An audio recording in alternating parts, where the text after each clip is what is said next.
국어 디딤 영상 시작하겠습니다. 우리가 지난 시간에 논설문에 대해서 알아봤어요.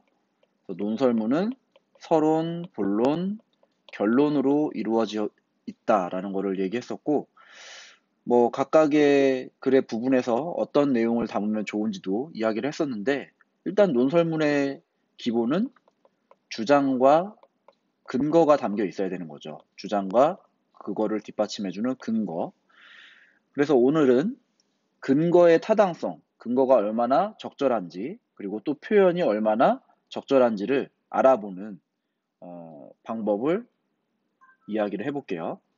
이런 게 잘 되어 있어야지만 잘 쓰여진 논설문이 되는 거겠죠. 그래서 논설문이 여러분이 주장하는 글을 썼을 때 잘 썼는지 어떤 걸 다듬어야 될지 판단할 때 이런 내용을 기준으로 글을 판단해 보면 되겠습니다. 먼저 첫 번째로 너무나도 당연한 얘기지만은 근거와 주장이 관련이 돼야 돼요. 예를 들면 이런 주장을 해봅시다. 담배를 피지 맙시다. 이렇게 주장을 했어요. 그러면 그에 대한 근거로 예를 들어서 운동을 하면 몸에 좋으니까 담배를 피지 맙시다.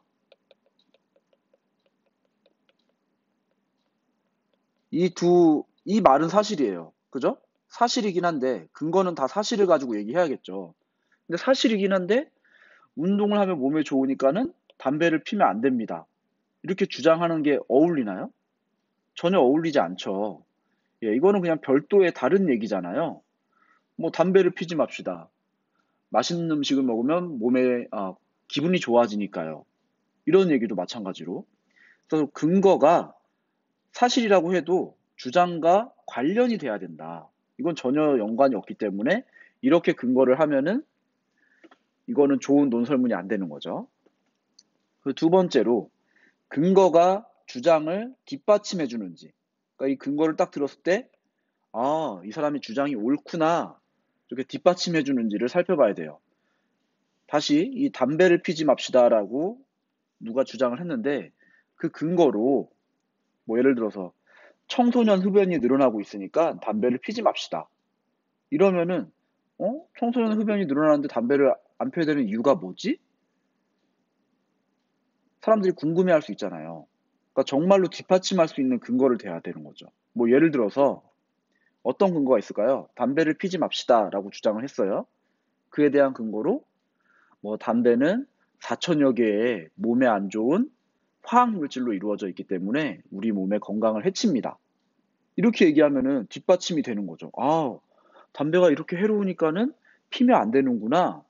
이해할 수 있게 되는데 그게 아니라 그냥 아까처럼 청소년들이 담배를 많이 피니까 담배를 피지 맙시다. 이거는 뒷받침하지 못하는 거죠. 그래서 여러분이 뭔가 주장할 때는 그 주장에 대해서 그 근거를 들으면 사람들이 정말로 이렇게 해야겠구나라는 생각이 드는 그런 근거를 제시해 줘야 된다.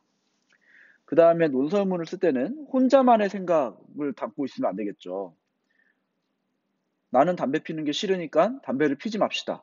이런 거보다는 담배를 폈을 때 우리한테 어떤 점이 안 좋기 때문에 담배를 피면 안 된다. 이런 다양한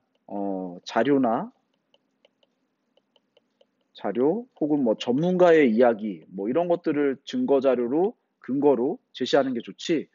나는 이렇게 생각하니까는 이렇게 하지 않는 게 좋겠어요 라고 얘기하는 거는 남들에게 설득력이 떨어진다 이거죠. 그리고 애매모호한 표현, 적당히 담배를 피지 맙시다.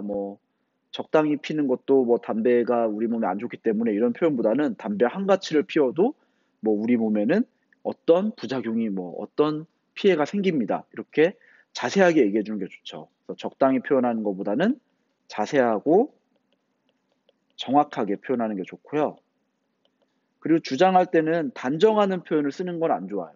예를 들어서 무조건 이렇게 하세요라든지 아니면 반드시 이렇게 하세요라든지 이렇게 단정하는 표현은 오히려 상대방이 읽었을 때 거부감을 느낄 수도 있고요. 그러니까는 좀 이렇게 표현을 부드럽게 얘기해 주는 게 좋습니다.